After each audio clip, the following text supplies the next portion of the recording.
Rooster Creek Quilting in Holts Summit, Missouri is your one-stop shop for all your quilting needs and more. Their specialties include great customer rapport to assist you with finding that perfect fabric, notion, pattern, pre-cuts, and embroidery supplies. Rooster Creek also offers professional long-arm quilting services and classes and much more. Don't wait for the rooster to crow. Visit Rooster Creek Quilting at Holts Summit Plaza, Holts Summit, Missouri. It's a great place to go for all your quilting needs.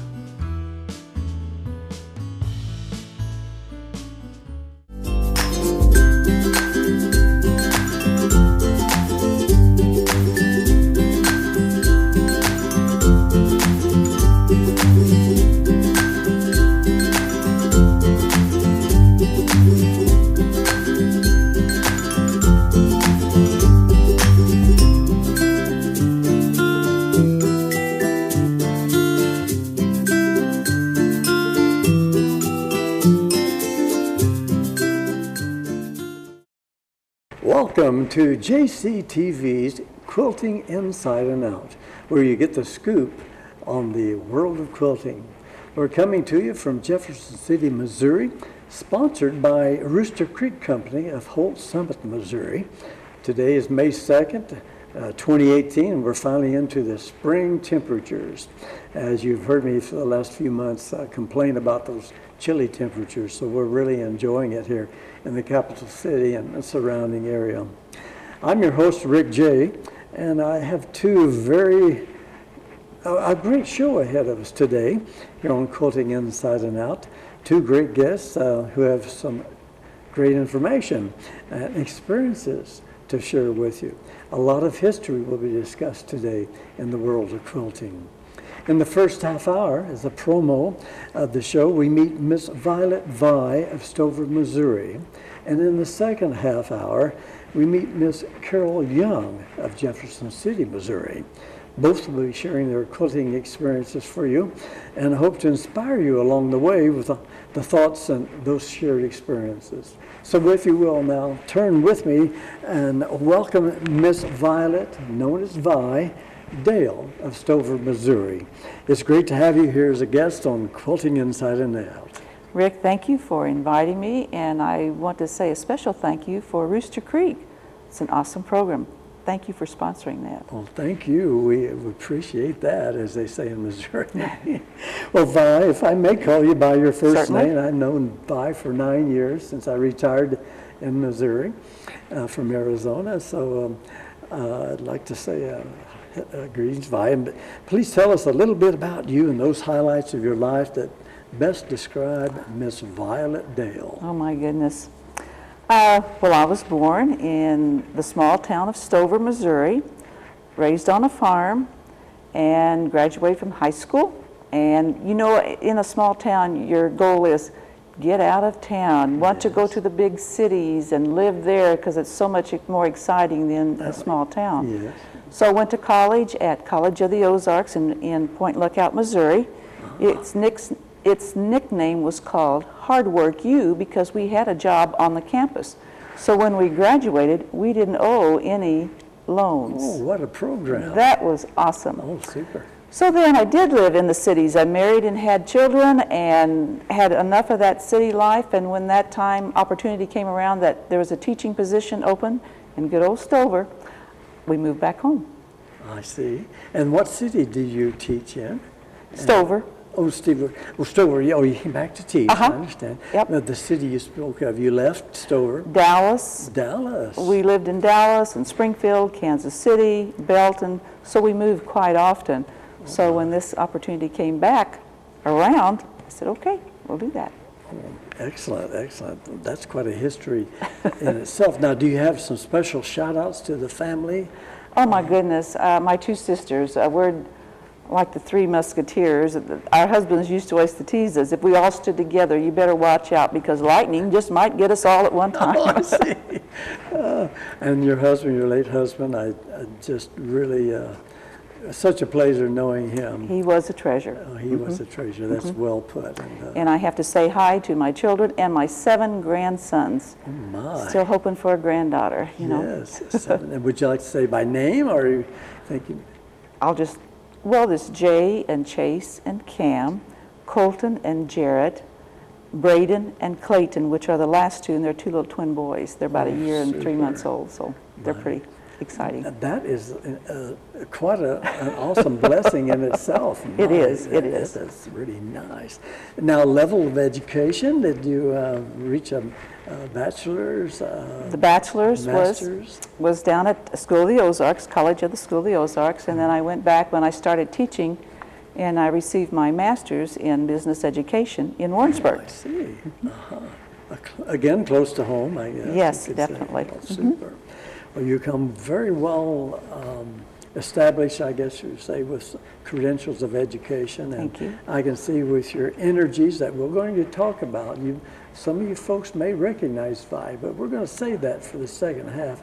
And maybe by that time you've already caught on to who Miss Vi really, who she is. So, well, I guess I've got to ask the question of how and when were you first inspired to be a quilter? It's got to go back a ways, I bet. It probably does go back. My mom, she could crochet, embroidery, all that handwork stuff. And then my dad was a farmer and a carpenter, and in those fields you have to almost reinvent the wheel on occasion or make do with what you have. So we grew up working on the farm, didn't have any brothers, so we got to drive the tractors and all that kind of stuff. I see. And so we learned how to work and also to create. And so I think that's probably where it started. So that's where you've come up with a foundation of being a great planner and promoter, business-oriented. Farm business has to take place. Hope so. And you're not afraid of hard work. No, We've seen that in the past 9 years. So that's super. And that's a lot of times it comes from that basis on the farm that we all have learned one way or the other, being associated with farmland. So that's super.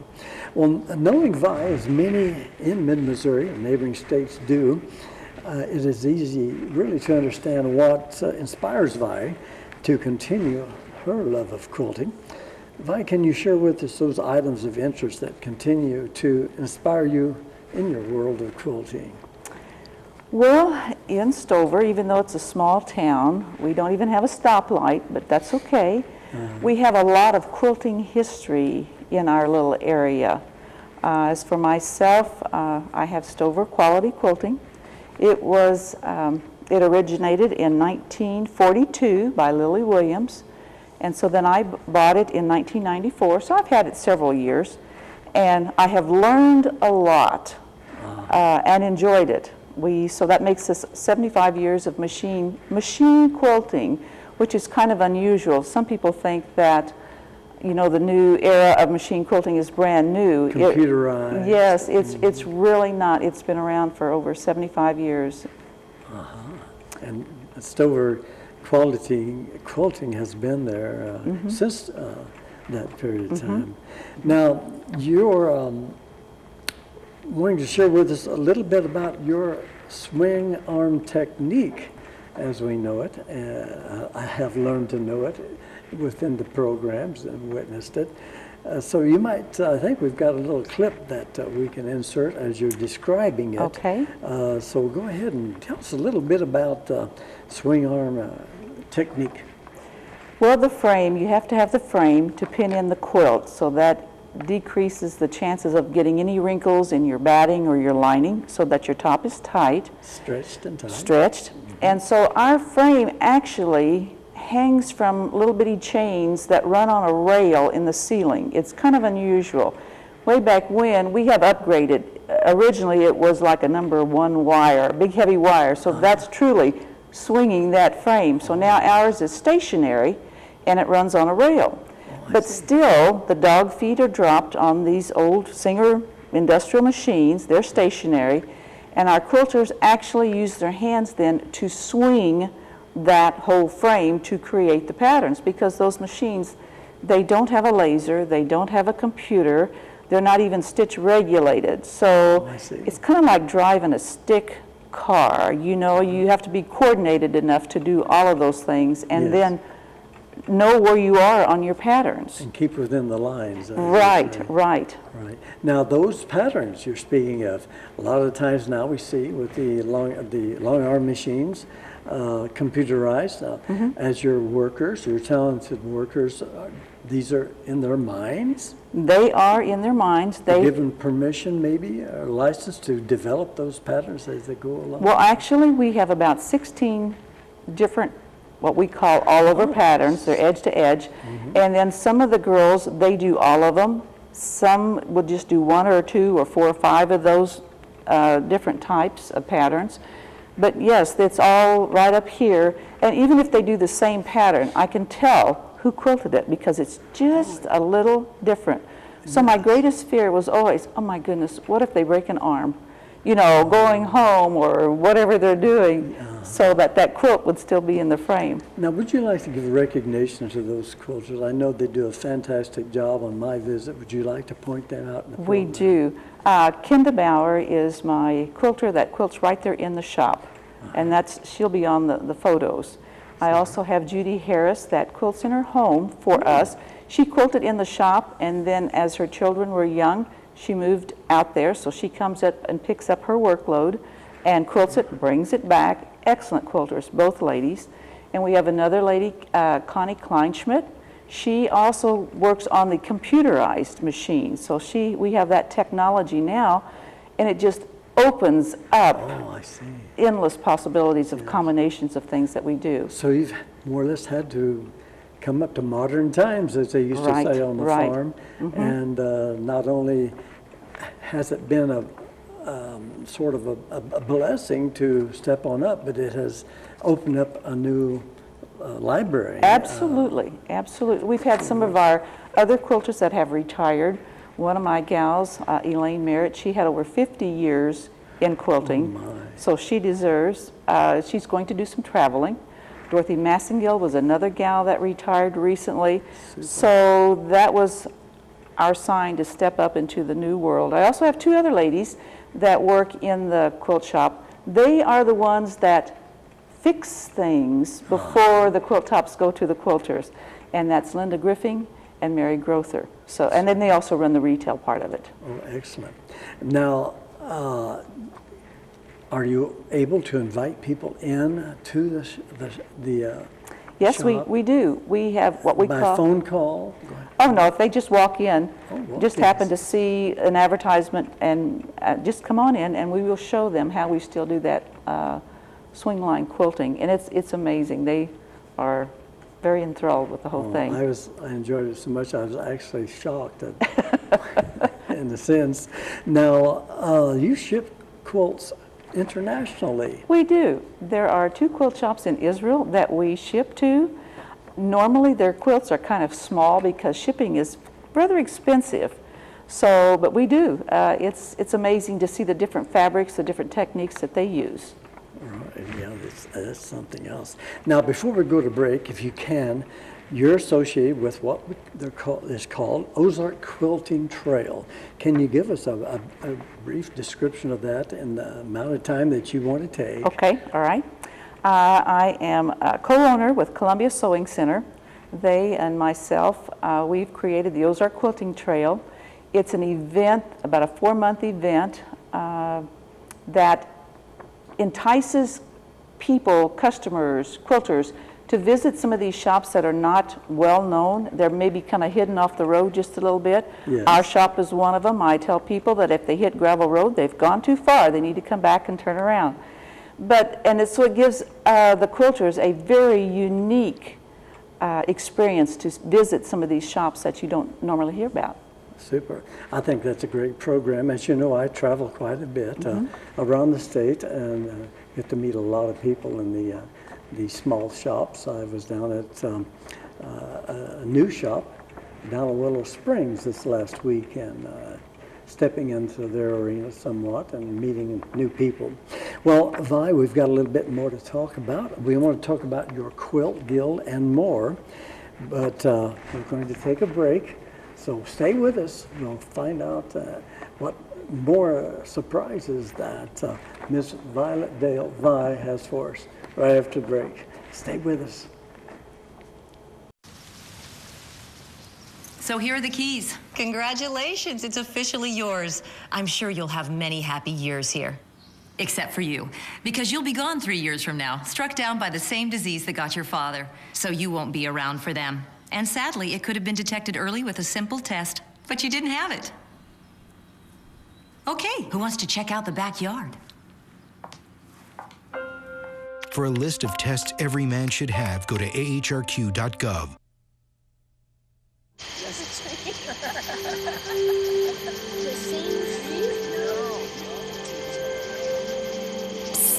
They're coming. Places, everybody. Light check. 1, 2, 1, 2. Everything looks good on our end. And lights.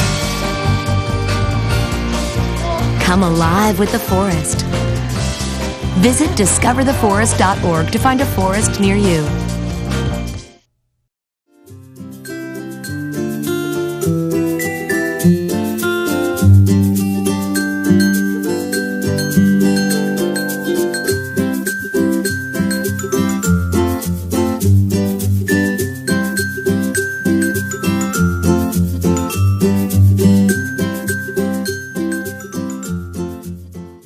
Welcome back, everyone, to Quilting Inside and Out. It's where you get the scoop on the world of quilting.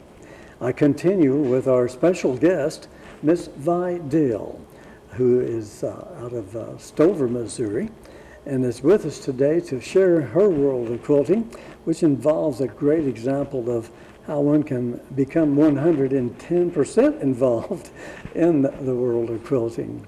Well, we know that you're involved, Miss Vi, with the Unique Stitchers and More Quilt Guild, which has a lot of exciting things going on. Can you share with us a little bit about what's happening with the Unique Stitchers and More of Stover, Missouri? I'd be delighted. I was a charter member, or am a charter member of the Guild, and we always put on a quilt show the third weekend of June every year. And it's rather unique because we always add just a little bit of extra stuff. But this year it's going to be the theme of the history of quilting and how it really pertains to Stover. Because in Stover we have us, Stover Quality Quilting, and we have other businesses that have contributed to that. The first one was Smithson's. It was an industry that they machine quilted for Sears, Montgomery Ward, JCPenney, so it was truly a factory. And in what time they actually ran 3 shifts. Pretty good for a small town. Yes. And then we also have New Style Quilt Shop, and that shop, or part of the shop, was bought from Kansas City and brought to Stover in 1973, and so they've been there a while, and they produce their own quilting machines. Yeah. So that's, you know, for a town of 1,000 to have 2 shops, quilt shops, that's pretty unusual. Yes, it is. And then we also have Fred Nolting, our local resident, born and raised in Stover, and when he was younger, he worked for the Smithson's factory. And so while working, they truly encouraged him, again, he was a farmer, okay? I see. They encouraged him to take those quilting machines and make that throat longer so they could get a bigger pattern, they could work easier with it. So he did. He's a great machinist. So he actually is the gentleman that started this phenomenon of long arm quilting. And you can look on any of the Facebook pages. He has his own, he has since sold his shop, but he still has a Nolting machine. But you can look and see all the other long arm quilting machines that evolved. He used to travel all over the world to promote the designing and machine quilting. Wow. Now, can we actually say that he was the inventor or what have you of the long arm gamble?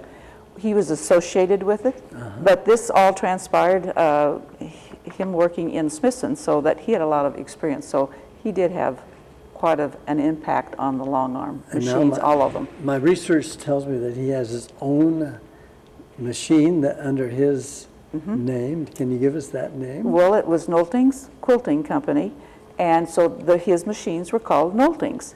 And since his retirement, he did sell the business, but they have retained the name of the Nolting quilting machine, which I think is pretty cool. And in our quilt show, he will be our guest speaker. Oh, super. So he'll bring a lot of history and information. And that quilt show again? is coming June, let's see, it's the third weekend of June, and I'll have to find my little notes, but it's Thursday, Friday, and Saturday. It's in our community building, and it will be awesome because this year we are really going to do something a little different, different displays and things. Teaser. Oh, you That's bet. Great. So you don't want to miss it. And now for more information, they can go to your website. Excuse me, Stover Quality Quilts at yahoo.com as far as an email. Right. Super. All right. I found it. June 14th, 15th, and 16th, okay, of this year. Thursday, Friday, and Saturday. Can you give us that again? So June 14th, 15th, and 16th. Okay. And it's in the Stover Community Building. You turn by the cannon at the entrance to the park. No one else has that either, so we're pretty unique. Look for the cannon. Look yes, for the it's cannon. The World War, Civil War. Oh, Civil War. Yes. Okay, super. You know, so many quilters who operate a machine, freehand quilts, have heard of the swing line quilting technique that Stover Quality Quilts are famous for worldwide.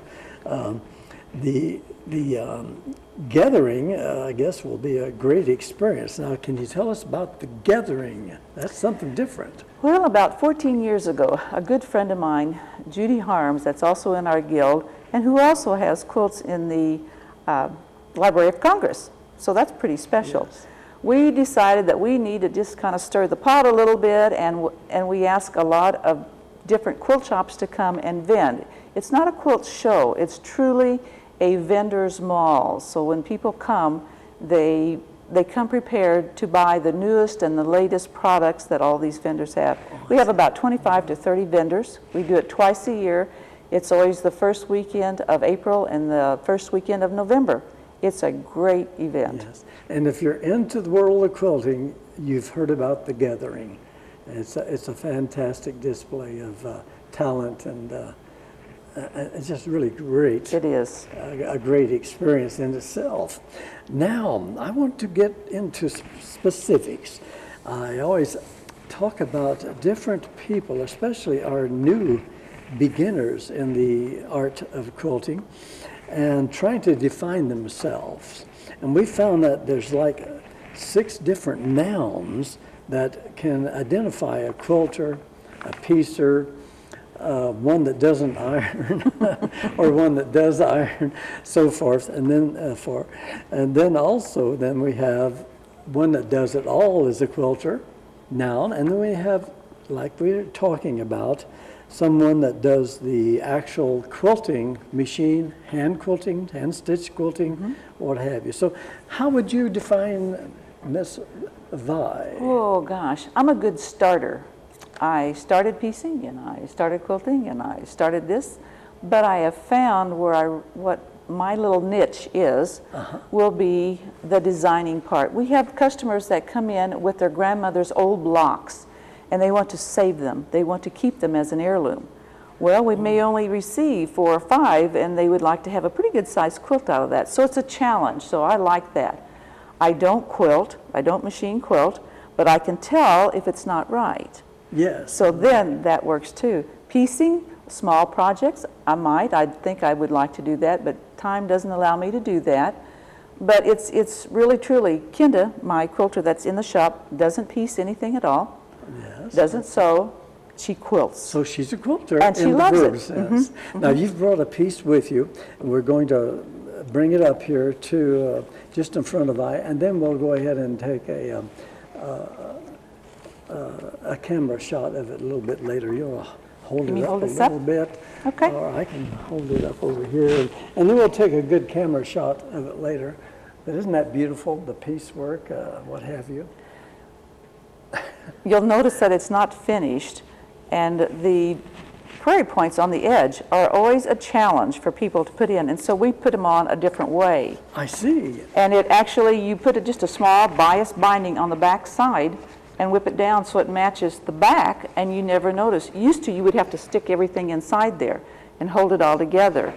And so this is so much easier, and it just really turns out nice and flat. And that's a point taken, that a lot of people are find it difficult for Correct. your parents. Mm-hmm. So this is a way to do it. And maybe we can get, at some point, get Vi back and have her demonstrate that, or at least get some field footage of the demonstrating that. That's like, as we like to do here at Quilting Inside and Out. Well, that was a great explanation, looking through the window, the swing line quilting technique, and what the skill of your workers take place every day you have shared with us. We are, unfortunately, almost out of time, so it's time to give you my never-ending thank you for being my guest today. Thank you for having me. Here on Quilting Inside and Out. It's been a total pleasure to have you here as a guest on Quilting Inside and Out. So thanks for making a learning and informational experience for us all. You're very welcome. Thank you for having me. It's been a pleasure. And thank you. All right. Well, one cannot get involved in the world of quilting without bringing up the name again, another name, Miss Carol Young. So you can't be involved without learning the name Miss Carol Young. Carol has dedicated many years to the art of quilting in some way or another. And when we come back, Carol opens the window for us to look into her love and story for quilting. Stay with me. We'll be right back. There is also a very attractive extended warranty option that includes free service and parts for the next 5 years. But there's no need for you to get that. You failed to get the test you needed at the doctor that would have detected disease early enough where it could have been treated. So you won't be around in 2 years to see him grow up, which means the warranty would be useless. Okay, sign here, please.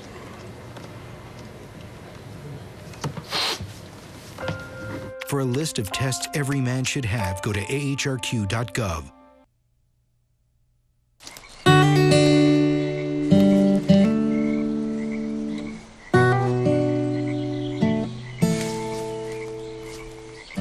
When you're out there, there's no telling what you'll find. I see it! I see it! Oh, look at you. There are some moments only the forest can inspire. Find yours at discovertheforest.org.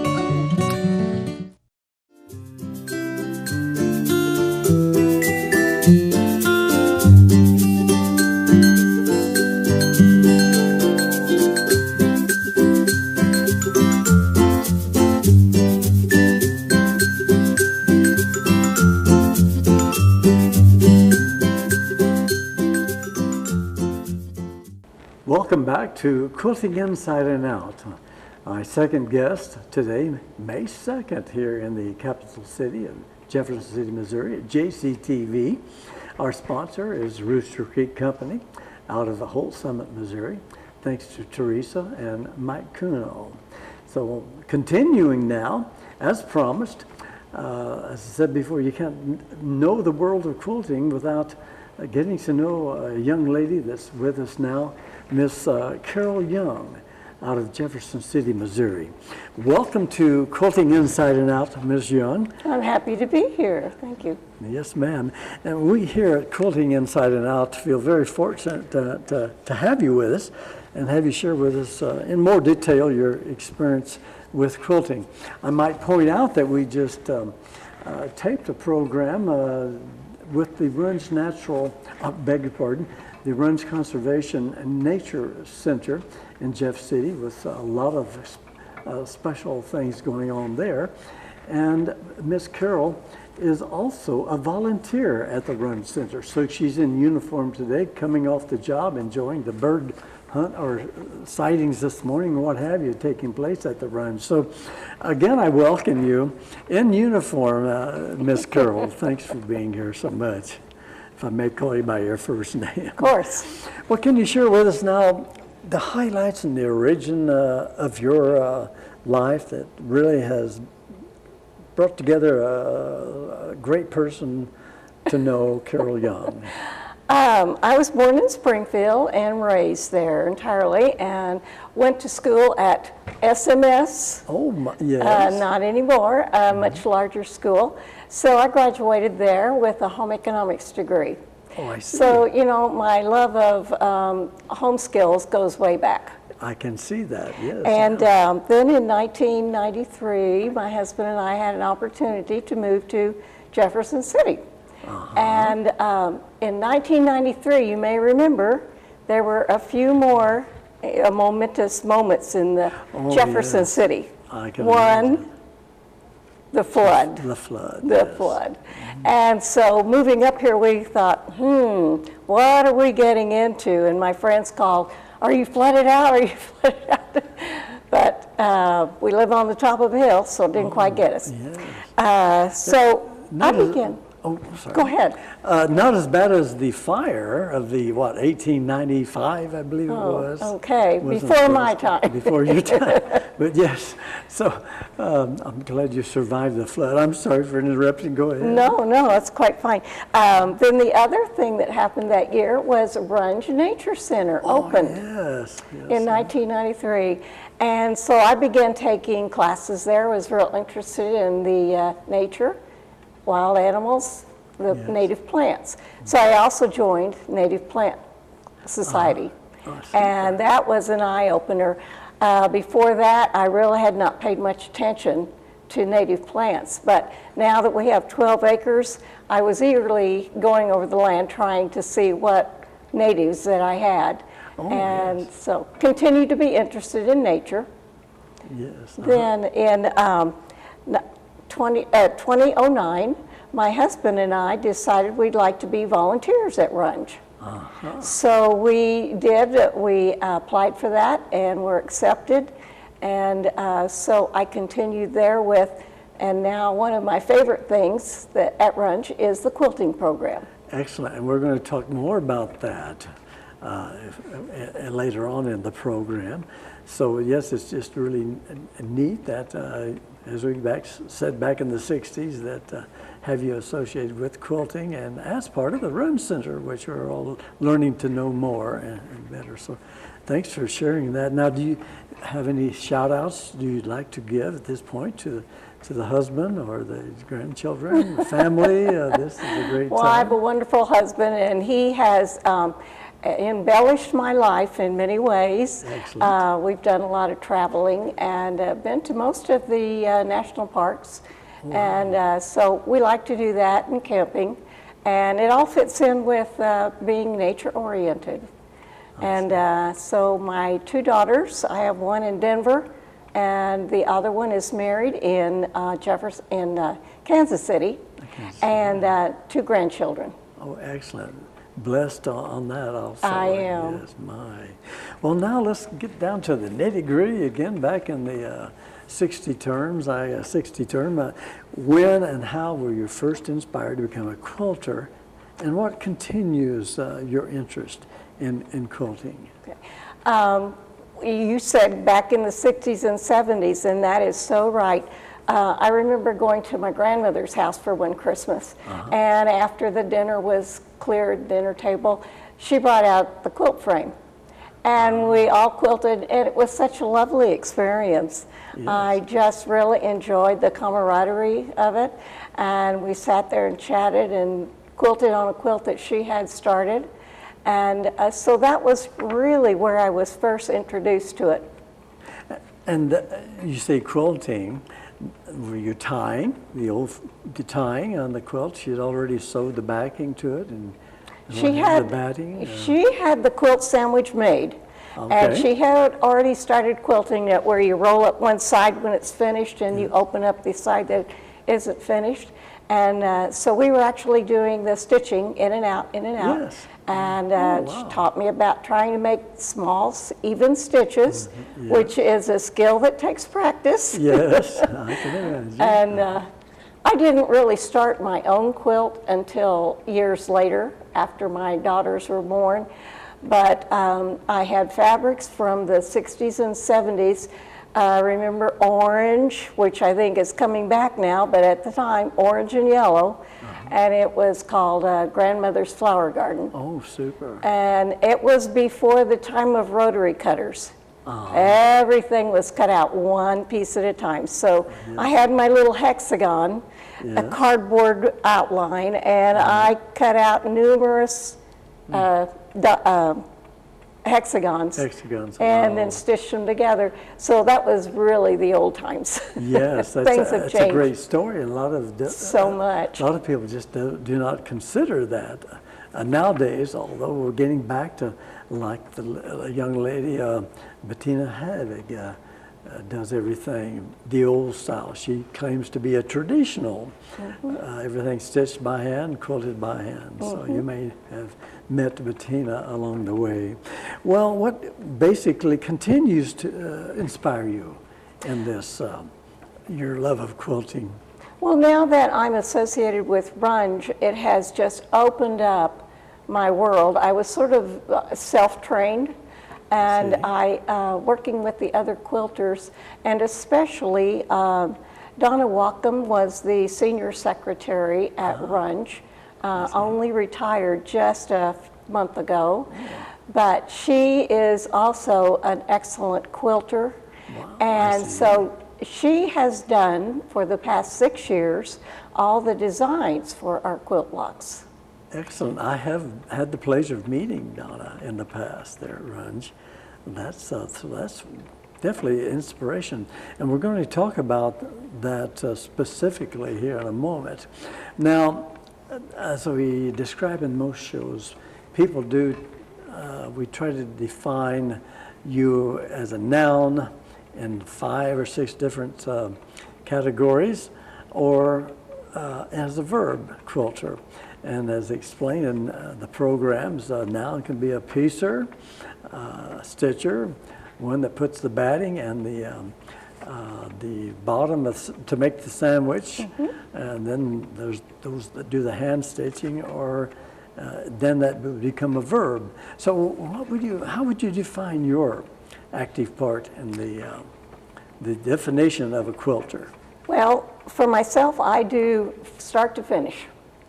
And I find that my inspiration for a quilt is usually an event. Yes. It could be a wedding of a relative or a birth of a child. And they make great graduation quilts.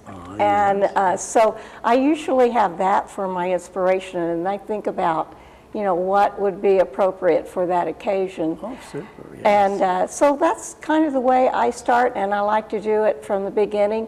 I have done some that are rather contemporary, and then others that are traditional. And I like to do both hand quilting and machine quilting. So you do it all? It depends on. That's great. Depends on the project. Okay. And I know we do become inspired on most projects as an artist with the brush. Same thing, I've always recognized quilting as an art. And that's why I call it the art of quilting. I go to a quilt show and you see this layout, the perspective, the color association, so it's just really beautiful, and to see the talent using fabric, what have you.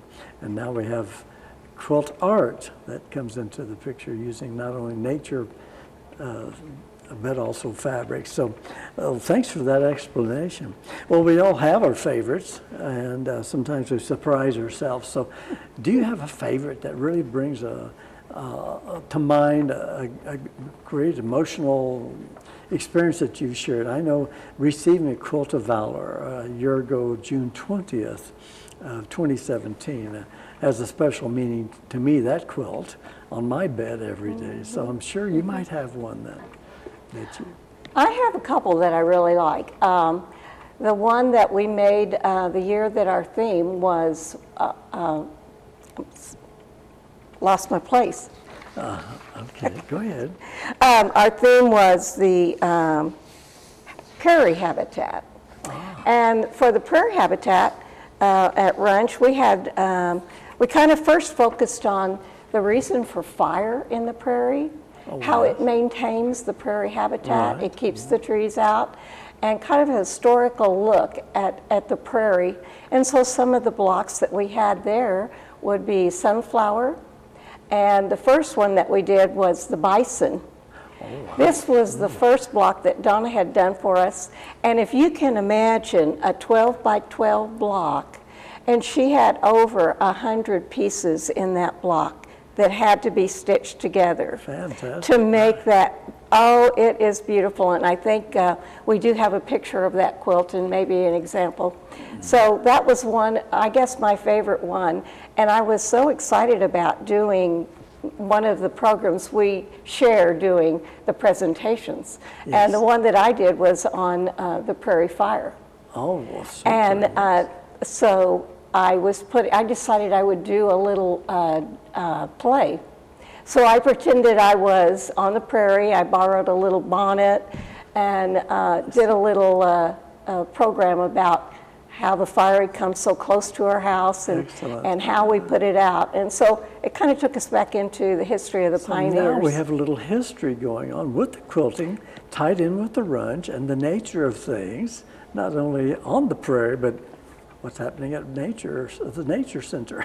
Yes. So that's really interesting. Well, Carol, we've got to take a break. So we'll be, stay with us and learn more of the life experience with quilting expert, Miss Carol Young. We'll be right back. So, are you going out tonight? I can't. My parents say I have to be home right after work. That's so gay. Totally gay. Ugh, that is so Emma and Julia. Why are you saying that's so Emma and Julia? Well, you know, when something is dumb or stupid, you say that's so Emma and Julia. Who says that? Everyone. Imagine if who you are were used as an insult. When you say that's so gay, do you realize what you say? Knock it off. This is the moment I knew. His future had no boundaries. There are some moments only the forest can inspire. Find yours at discovertheforest.org. Please join me now for the final moments of this show, Quilting Inside and Out, as we visit more and look into the world of quilter, Miss Carol Young. Well, Carol, it's been so informative thus far, so we're going to dig a little deeper. In our chats, before the taping of the show, you spoke of many reasons why you continue with your love of quilting. You spoke of the Nature's Needlers of Jefferson City, Missouri organization or club. Can you share with us some of those projects that the Guild is so dedicated to? Yes. The Nature's Needlers is the quilting group that we have at Runge. Anyone is invited to come. We have about 80 attendees that come each month. Oh, I see. And so we have a variety of subjects, and each year we choose a new theme. And some of our themes have been the woodland path habitat. So we talk about all of the animal life or plant life that you would find in the woods. Ferns come to mind, woodpeckers. Another year we had branching out, and we talked all about the different trees and shrubs that are native to Missouri and how important they are to the wildlife, how they interact with each other, the plants and the animals, how they each need each other. Yeah. And then one of my favorite ones I had mentioned before, the prairie habitat. Yes. And then the one also after that was the wetlands habitat. Wow. And in that, I was amazed to find how the wetlands is quite a nursery for all kinds of aquatic life, plant and animal. And so we learned all about the wetland habitat. And the programs that we have are a major part of the way we present our program and how we express it in quilting. So it all ties together. You have such a great organization there, and organizational skills as everyone works together for the event. And it's not just for the Runge Center, it's for those people coming out and experiencing everything that they can experience at the Runge Center. And as I spoke earlier in another program about the presentation here that I partnered with the Runge Center in Call to Nature's Art. We'll have 50-some artists throughout the state, and one from New Jersey who have art on display through the months of May and June in 2018. So it's all ties together with Runge, and that's really, really interesting. Now, you spoke of your ladies, the Nature's Needlers. When do they meet, and how can they get an invitation? Oh, we have advertised in our monthly newsletter, Habitat Happenings, or you can also find it if you go online, mdc.mo.gov, and that you can pull the Runge activities up there. And we have it every third Thursday of the month. There are 2 classes so that we can appeal to both the working people and people that are retired or not busy with a job. So we have a 10:30 class in the morning, and then we have a 6 o'clock class in the evening. Now, is there a fee for attending? No, and a lot of people are really surprised that there isn't, because it is such a special class, and the blocks that we hand out are, I mean, you would pay a lot of money to find those in a book, a published book. And so, no, it's free to everyone. They all go home with their own pattern. Oh my. And lots of times, some years, we have an embroidery pattern that we offer as well. Now, there's a display case that's dedicated to Nature's Needlers. Yes. So we're just not talking about something you can't go and witness yourself, these patterns. And I took a look at them the other day when dropping off art. You have animals, birds, what have you. It's just really another facet of art in the quilting sense, the quilting of art. So it's really interesting. Now, you've brought along some yes. prints. We call these our field notes. And each month, going along with our block of the month, is a field note. And this particular one, she's one of our quilters that came to the class, and she's also an artist. So she volunteered to give us a painting that she had done.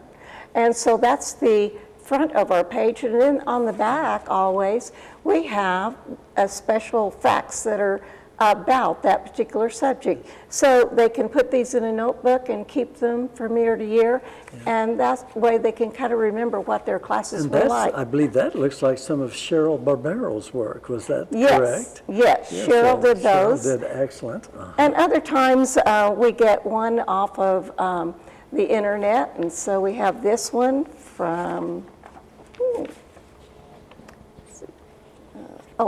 Audubon. Took a drawing of Audubon's. I see. Great. And so sometimes we find special artists on the internet and ask them permission, of course. Yes. But then we do that, and it gets a nice little something to remember that particular program by. Right. And your third is, I think you have one more. Audubon. And this, that's Cheryl. And this is Cheryl's. This is the Trillium, one of the woodland plants that blooms earliest in the year. And then this is the shoveler duck. Both by Cheryl. She does excellent work. She does. And the shoveler duck is so unique. You see the shape of its bill. And that's fabric. Well, yes, we have a block that we make from, and we make that particular block up. Oh, super. Of the shoveler. Very impressive. It's actually awesome just to take a look at them. Well, let's see. Let me look here. In closing, what inspiring words can you give a beginner or someone needing a boost in their quilting world? We have people that quilt for different reasons, as an outlet, what have you. What could you say from the heart what you would inspire someone maybe needs a little boost or just to get started? Mm-hmm. What's a good place to start? I guess with the needlers would be. Yes, it is, because we have people that are beginners up to experts, and they all enjoy the class. Some of them don't even ever do a block. But just the sharing of ideas with each of the ladies. For instance, one of the groups is from Owensville. There are 3 ladies that come every month from Owensville, and they had started barn quilts at in their town. Yes. And so they have several up in their town. So they told us how to do a barn quilt, and I was able to take that information and I made my own barn quilt. I think that we have a show a slide of. Slide coming up on the screen here in a couple seconds. And that one was the Prairie Fire. Again, the Prairie Fire that we spoke of earlier. Yes, one of Donna's designs. Super. That is really, again, awesome. Just how another part of our program is show and tell. Oh, I see. And so we have some shots of the ladies holding up their blocks. We always take their picture. And to me, it's very inspiring to share their ideas and see what each person comes up with. It can be so different. Now, I don't know if everyone realizes what a block is. When you're speaking of a block, that is a block that's set within each quilt as you line up these blocks to make the quilt. So if you're a beginner and just getting somewhat tantalized by the information you're receiving today, a block is a block that you sew in. It may be how many? 12 in a year, one for each month. One for each month. Yeah. So that's the block. So and some people like to do the piecing block. Yes. And some people would rather do embroidery. And some people in this year have started with painting, do a painting of the subject. So they express themselves in so many ways. Super. Well, you know, time has flown by so fast. We've learned so much. So I'm going to say, Carol, on behalf of Jefferson City Quilting Inside and Out, JCTV, and Rooster Creek Company, and myself personally, Rick Jey, I want to thank you for once again being my guest and for your very informative content on how one can enjoy a life of quilting and memories and all those experiences that really come together in this world of quilting. Thank you for inviting me. It was very pleasant. Well, thank you again. And now let me give you the scoop on the world of quilting. We try to keep you abreast of things and some of the dates. So I'll go through those from my list, if you'll excuse me as I look down. The Rooster Quilt Show, the Rooster Creek Quilt Show, our host, our sponsor out of Holts Summit, will be hosting their show July 12th, 13th, and 14th. That's on a Friday, Saturday, and Sunday. Thursday, Friday, and Saturday of 2018. The Ozark Peacemakers, if you've surely have heard of, and Springfield, Missouri, have the dates set for their opening and upcoming 2018 quilt show, September 29th, September 30th. So check on their website also for their details and more. Cape Girardeau, Missouri, down around the Boot Heel there, will also host their 2018 quilt show. That's September 29th and 30th. The Ozark Hills Quilting Guild quilt show scheduled for October 13th, 2018 in Camdenton, Missouri. And the Hands of Friendship quilt show in Kirksville, Missouri will take place June 1st and 2nd, 2018. And not to leave out the Unique Stitchers and More of Stover, Missouri. Their quilt show is scheduled for June 8th and 9th. So those are a few dates, and you can run your tape back if you didn't get them the first time on YouTube. You run it back and pick up the dates. So, and if you have any information, please contact me, Rick Jey, at 573-645-4507, or Rooster Creek at 573-649-4789. And give us the scoop of what's happening, going on in your world of quilting that you'd like to share with our viewers. We're dedicated to getting the word out and the scoop to our viewers here on Quilting Inside and Out. Thank you, JCTV producer Gloria Enlow and the JCTV Access staff and crew. And thank you, our viewers, for joining us here on JCTV. Look for more Quilting Inside and Out, where you get the scoop on the world of quilting. It's all right here, JCTV. And don't forget YouTube. I'm Rick Jey saying, see you next time.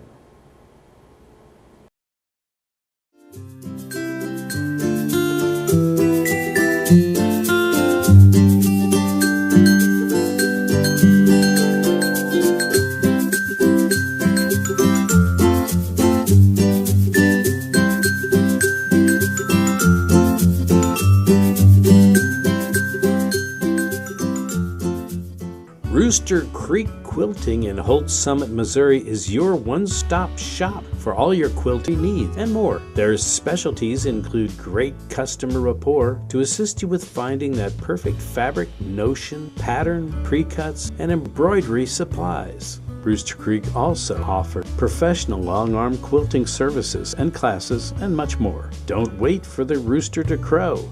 Visit Rooster Creek Quilting at Holts Summit Plaza, Holts Summit, Missouri. It's a great place to go for all your quilting needs.